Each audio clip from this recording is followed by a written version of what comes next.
नमस्कार, IANS 24/7 में आप सभी का स्वागत है। मैं हूं कपिल मिश्रा और आप देख रहे हैं साथ की विस्तार और खबरों की शुरुआत करते हैं। केंद्रीय रक्षा मंत्री राजनाथ सिंह छत्तीसगढ़ के कांकेर में जनसभा को संबोधित किया था। इस दौरान उन्होंने कहा, छत्तीसगढ़ में लगातार धर्मांतरण हो रहा है, बस्तर की माटी वीरों की माटी है। कार्यक्रम में राजनाथ सिंह ने पूर्व सीएम डॉक्टर रमन सिंह की जमकर तारीफ की।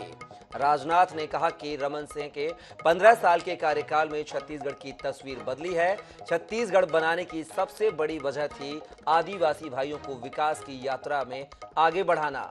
रमन सिंह ने नया बस्तर बनाया, नया रायपुर बनाया, पूरा छत्तीसगढ़ नया बनाया। छत्तीसगढ़ को सजाने का काम किया, लेकिन आपने नई सरकार का स्वाद चखने के लिए सरकार बदली थी। मगर कांग्रेस सरकार का स्वाद कैसा है, ये आप लोगों को खुद ही पता चल गया है। राजनाथ सिंह ने आगे कहा है कि छत्तीसगढ़ में धर्मांतरण का काम तेजी से हो रहा है। इसे रोकने के लिए यहाँ की सरकार कुछ नहीं कर सकती है, यह रुकना चाहिए। केंद्र सरकार से मदद लगेगी तो हम मदद करेंगे। बता दें कि सबसे पहले राजनाथ सिंह रायपुर पहुंचे, जहां भाजपा नेताओं ने उनका गर्मजोशी के साथ स्वागत किया। साथ ही रक्षा मंत्री ने कांकेर में पद्मश्री अजय मंडावी से मुलाकात भी की।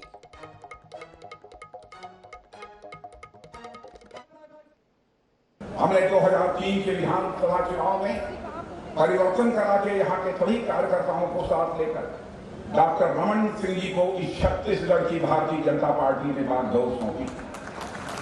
उन्होंने 15 वर्षों में, मैं दावे के साथ कह सकता हूं, कोई कह सकता है कि डॉक्टर रमन सिंह ने अच्छा काम किया, खराब काम किया, अधिक काम किया, कम काम किया, लेकिन इस सच्चाई को कोई नकार नहीं सकता है कि छत्तीसगढ़ का कायाकल्प मुख्यमंत्री के रूप में किसी ने किया है तो डॉक्टर रमन सिंह जी ने किया है। भोपाल में एमपी एमएलए कोर्ट ने कांग्रेस विधायक जीतू पटवारी को शासकीय कार्य में बाधा डालने का दोषी पाया है। इस मामले में कोर्ट ने उन्हें 1 साल की सजा सुनाई है। पटवारी पर 10,000 रुपए का जुर्माना भी लगाया गया। वहीं कोर्ट ने जीतू पटवारी की जमानत मंजूर कर ली है। उन्हें सेशन कोर्ट में अपील करने के लिए 30 दिन का समय दिया गया है। मामला 2009 का है, जब पटवारी ने राजगढ़ जिले में प्रदेश सरकार के खिलाफ आंदोलन किया था। इस दौरान उनके खिलाफ शासकीय कार्य में बाधा डालने, सरकारी संपत्ति को नुकसान पहुंचाने का केस दर्ज हुआ था।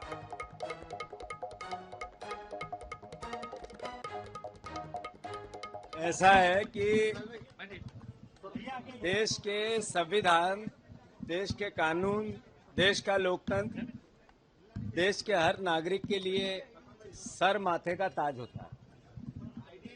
जो कोर्ट ने निर्णय सुनाया उसका मैं सम्मान करता हूं और कानून व्यवस्था पे पूरा भरोसा है कांग्रेस पार्टी के एक कार्यकर्ता को, संविधान को मानने वाले एक नागरिक को। इस नाते जो फैसला कोर्ट ने दिया, सर माथे पे। मध्य प्रदेश में विधानसभा चुनाव के मद्देनजर पोस्टर वॉर जारी है, लेकिन इस सियासी जंग का खामियाजा आम जन को भी भुगतना पड़ रहा है। इंदौर में भाजपा नेता की शिकायत पर एक ऑटो ड्राइवर के खिलाफ कार्रवाई की गई है।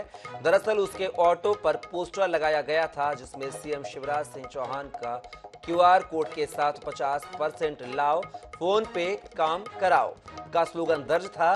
भाजपा नेता की शिकायत के बाद पुलिस ने ऑटो को जब्त कर लिया है। बाल टोली में भूपेंद्र सिंह कुशवाहा जी हैं, जो बीजेपी पार्टी के लीगल सेल देखते हैं, और उन्होंने एक FIR दर्ज कराई है, जिसमें उन्होंने कहा है कि एक ऑटो चालक है उसने विवादित पोस्टर लगाकर घूम रहा है। और उन्होंने ऑटो चालक का ऑटो का नंबर दिया, ऑटो चालक के बारे में बताया, तो हमने उस पर से एक FIR दर्ज की है, जो 469 IPC के तहत है। छत्तीसगढ़ की कांग्रेसी सियासत में बीते कई दिनों से उठापटक की स्थिति बनी हुई है, लेकिन जल्द ही पार्टी में कई बड़े बदलाव भी देखने को मिल सकते हैं। कौन से बदलाव करने जा रही है कांग्रेस, किन नेताओं को बड़ी जिम्मेदारी देने की हो रही है तैयारी, देखिए हमारी इस खास रिपोर्ट में। छत्तीसगढ़ की सत्ता में दोबारा वापसी के लिए कांग्रेस सभी वर्गों को साधने की कोशिश कर रही है। जल्द ही पार्टी में 2 या 3 कार्यकारी अध्यक्ष बनाए जाने की चर्चा है। माना जा रहा है कि सीएम OBC वर्ग और PCC चीफ आदिवासी वर्ग से हैं। इसीलिए किसी एससी को यानी अनुसूचित जाति के कार्यकारी अध्यक्ष को बनाया जा सकता है। इसके अलावा क्षेत्रीय संतुलन को ध्यान में रखकर रायपुर और बिलासपुर संभाग से कुछ नामों की चर्चा है। शुक्रवार की देर रात सीएम हाउस में हुई हाई प्रोफाइल बैठक में भी इन नामों पर विचार किया गया है। चुनाव के लिए गठित होने वाली समितियों के नाम भी फाइनल हुए। हालांकि डिप्टी सीएम टीएस सिंहदेव ये कहते हैं ये बंद कमरे की बात है, कई विषयों पर चर्चाएं चल रही है। दूसरी ओर कांग्रेसी उठापटक पर भाजपा भी जमकर तंज कस रही है। बैठक तो सब बंद दरवाजे वाली है। चर्चाएं स्वाभाविक है कि अब तो इलेक्शन की हैं, उसके कमिटीज के गठन की है, तो यही चर्चा अभी ज्यादा होगी। और फील्ड में जो काम हो रहा है उसकी समीक्षा, जो पोलिंग बूथ में हम लोग गए, हम लोग का जो अनुभव था वो आपस में हम लोगों ने साझा किया। कांग्रेस पार्टी आज घबराई हुई है, डरी हुई है। 4.5 साल में छत्तीसगढ़ की जनता के साथ धोखा और लूट हुआ है। अब ये घबराहट में डरी हुई कांग्रेस पार्टी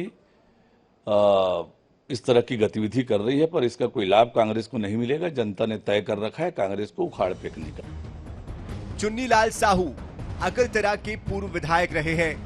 ओबीसी वर्ग की बहुलता वाले बिलासपुर संभाग में कांग्रेस कमजोर है। शकुन डहरिया मंत्री शिव डहरिया की पत्नी है। एससी वर्ग में समाज सेवक के रूप में अच्छी पकड़ है। कांग्रेस के प्रदेश कार्य समिति की सदस्य है। धनेंद्र साहू प्रदेश कांग्रेस कमेटी के अध्यक्ष रह चुके हैं। साहू समाज समेत ओबीसी वर्ग में अच्छी पैठ है, कार्यकर्ताओं से अच्छा संबंध है। विकास उपाध्याय प्रदेश भर में युवाओं के बीच पकड़ है, संगठन में काम करने का अनुभव रहा है। सामान्य वर्ग को साधने के लिए कमान सौंपी जा सकती है। कांग्रेस लगातार अलग अलग प्रयोगों से सभी वर्गों को साधने की कोशिश में जुटी है। ऐसे में कार्यकारी अध्यक्ष बनाए जाने से जहां जातिगत और क्षेत्रीय समीकरण साधने में मदद मिलेगी, तो वही संगठन के लिहाज से माइक्रो मैनेजमेंट भी संभव हो सकेगा। रायपुर से INS 24/7 के लिए गौरव शर्मा की रिपोर्ट।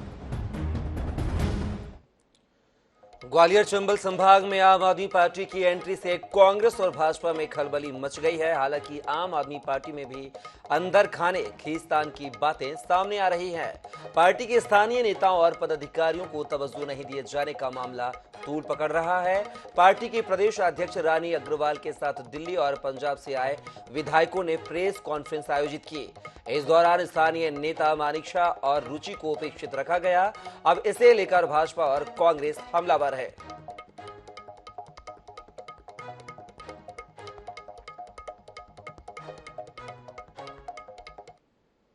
केजरीवाल जी का मध्य प्रदेश में स्वागत है। वे दिल्ली के मुख्यमंत्री हैं, भारत के एक प्रांत के मुख्यमंत्री हैं, इस नाते उनको किसी भी राज्य में जाने का अधिकार है। लेकिन अगर चुनावी दृष्टि से वो मध्य प्रदेश में आ रहे हैं तो उनको अपनी सोच बदलनी चाहिए। मध्य प्रदेश में भारतीय जनता पार्टी का संगठन कुशाभाऊ ठाकरे का संगठन है, उनका सींचा हुआ संगठन है, मजबूत संगठन है।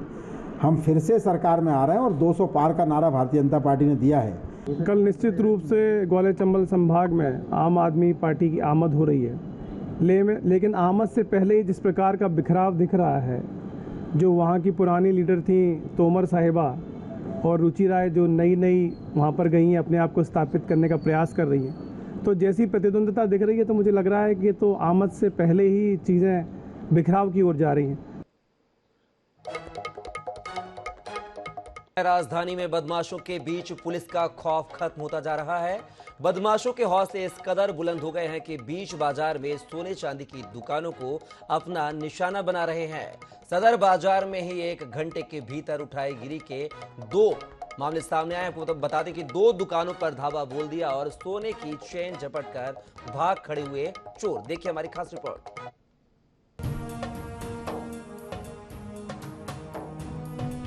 राजधानी रायपुर में उठाई गिरी की इस वारदात के बाद सोना चांदी का कारोबार करने वाले कारोबारियों में दहशत है।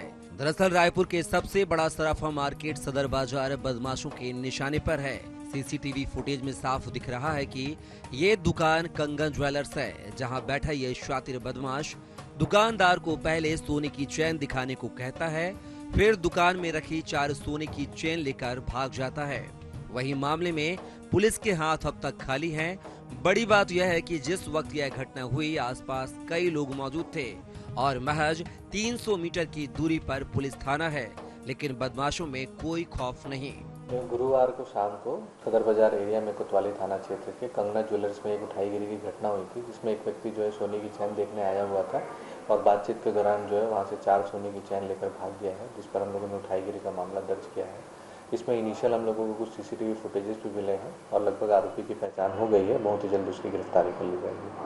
राजधानी रायपुर में एक बार फिर सोने और चांदी की दुकानों में उठाईगिरी करने वाला गैंग सक्रिय हो गया है। बीते 2 दिनों में 2 बड़ी उठाईगिरी की मामले जो हैं वो सामने आए हैं। इस पूरी घटना का सीसीटीवी फुटेज भी सामने आया है, लेकिन बावजूद इसके अब तक पुलिस के हाथ खाली हैं। बताया जा रहा है किसी बाहर के गैंग के होने का अंदेशा पुलिस जो है यहाँ पर लगा रही है। फिलहाल दोनों मामलों की जांच में साइबर सेल की टीम का गठन किया गया है और जल्द ही इस पूरे मामले का खुलासा किया जाएगा। कैमरामैन मलकीत सिंह के साथ मोहम्मद सैन, NH 24/7 रायपुर।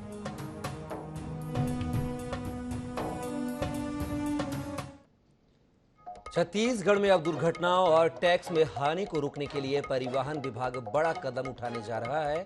परिवहन विभाग ने ऑटोमेटिक ई-रिक्शा चालान की व्यवस्था की है। जल्द ही इसकी शुरुआत होने जा रही है। कैसे काम करेगा सिस्टम और कैसे होगी चालानी कार्रवाई, देखिए हमारी इस खास रिपोर्ट में।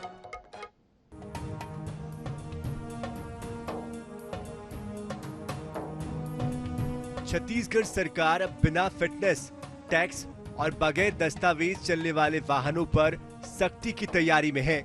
ANPR ई डिटेक्शन सिस्टम शुरू करने की तैयारी पूरी कर ली गई है।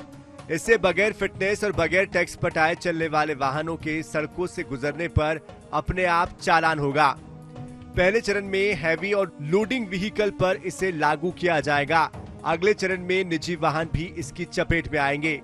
ऐसे में वाहन चालकों के लिए अपने वाहनों के फिटनेस और टैक्स की प्रक्रिया पूरी करना जरूरी होगा।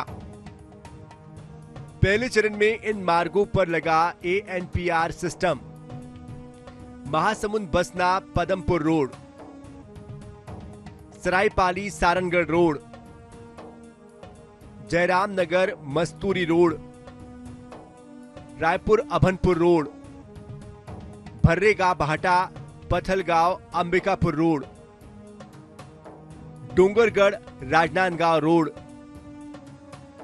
रायगढ़ तेंदुआ भाटा, रायगढ़ सरिया रोड,